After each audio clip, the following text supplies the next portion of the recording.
म्हणूनच लोकमान्य टिळकांचे नाव घेतले की त्याने ब्रिटिशांविरोधात दिलेला महामंत्र आठवतो, स्वातंत्र्य हा माझा जन्मसिद्ध हक्क आहे आणि तो मी मिळवणारच। या शब्दात त्यांनी भारतीय जनतेच्या मनात स्वातंत्र्य प्राप्तीसाठी चळवळ सुरू करून स्फूर्ती निर्माण करण्याचे महान कार्य केले।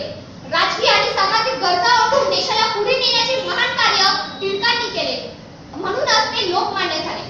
1879 मध्ये ते LLB ला असताना त्यांचा आगरकरांशी परिचय झाला। समाजयाने प्रेरित झालेल्या मातृभूमीची सुटका करण्यासाठी लोकजागृतीचा आणि राष्ट्रधराच्या कार्यात स्वतःला वाहून घेण्याचा निश्चय त्यांनी केला।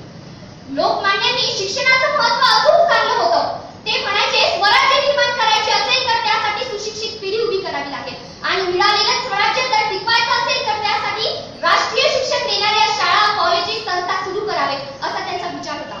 आणि हाच विचार सत्यात उतरवत 1880 मध्ये गोपाळ गणेश आगरकर, विष्णू शास्त्री चिपळूणकर, वामन आपटे, नाम जोशी आणि बाळ गंगाधर टिळक या 5 विचारवंतांनी पुण्यातील शनिवार पाड्यात न्यू इंग्लिश स्कूल नावाचं एक छोटंसं ज्ञानदानाचं रोपटं लावलं। पुढल्या 4 वर्षात एक छोट्याशा रोपट्याचं एक मोठं वटवृक्ष तयार झालं, ज्याचं नाव होतं डेक्कन एज्युकेशन सोसायटी।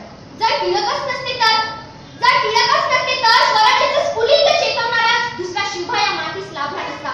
जर टिळकच नसते तर गीतेचे गुणज्ञान गीता रहस्याच्या माध्यमातून सांगणारा दुसरा अवलिया आम्हाला भेटला नसता। इंग्रजांनी पोडा आणि राज्य करा या नीतीमुळे जातीभेदाच्या भिंती उभ्या करून ठेवल्या होत्या। भारतीयांची एकमेकांवर उठणारी बोटे यांची एकमूट ताकद कशी करावी याचाच विचार टिळक करत होते आणि यात त्यांना मार्ग दिसला तो भारतीय संस्कृतीचा आणि देशाला मिळालेल्या सण उत्सवांचा, स्वराज्य संस्थापक शिवरायांच्या शिवजयंतीचा आणि सुख करता म्हणवल्या जाणाऱ्या गणपतीचा। आणि 1894 मध्ये त्यांनी गणेशोत्सवाला सुरुवात केली, जेणेकरून लोक एकत्रित येईल व त्यांचे विचार बरोबर करता येईल। टिळक यांनी एक नारा दिला होता। टिळक म्हणायचे, कितीही संकट आली आभाळ जरी कोसळलं तेव्हा पाय ठेवून उभा राहीन मी, असा नारा त्यांनी दिला होता। टिळक यांना व्हॅलेंटाईन झिरोल या ब्रिटिश अधिकाऱ्याने भारतीय असंतोषाचे जनक म्हणून संबोधले होते। या टिळकांना माझी सप्रेम नमस्कार व सलाम। महापुरुष